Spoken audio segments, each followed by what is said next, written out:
Kabbalah explains reality itself exists in a state of oneness. And let's just imagine this kind of circle here or ellipse as that state of complete fulfillment, complete abundance, and everything is one. And that is the root of reality, where everything connects as one. Now, we exist on a level where we feel that everything is separate.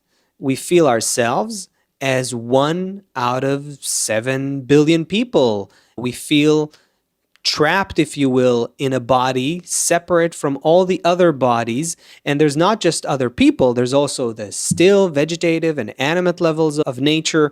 There's me and the rest of nature, me and all the other people, me and the rest of reality. And that's how we experience life, as many separate pieces. What Kabbalah tells us here is that we are actually in the same state right now.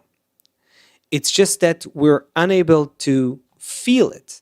Meaning this state, this upper state, so to speak, and the lower state, it's not a different place.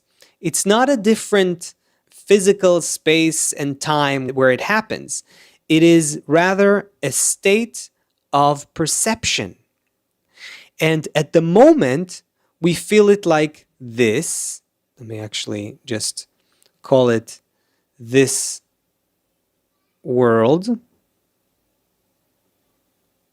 We feel that we are here, but if we change our perception, if we're able to experience reality differently, we will feel here, what we call the upper world.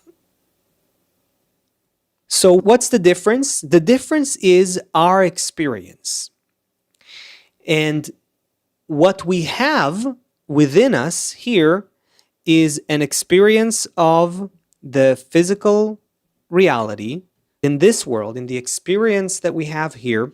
We feel as separate individuals, even though we're all connected on a deeper layer of reality that we call the upper world. The quality that we have within us that makes us ask about the spiritual reality, that point in the heart that we have within us, actually comes from here, from the upper world, from the connected state, corrected state, the state of oneness of reality, where everything is connected and everything is one, and everything is filled with eternal bliss, if you will. From that state, there is a point within us that longs for that state because it came from there.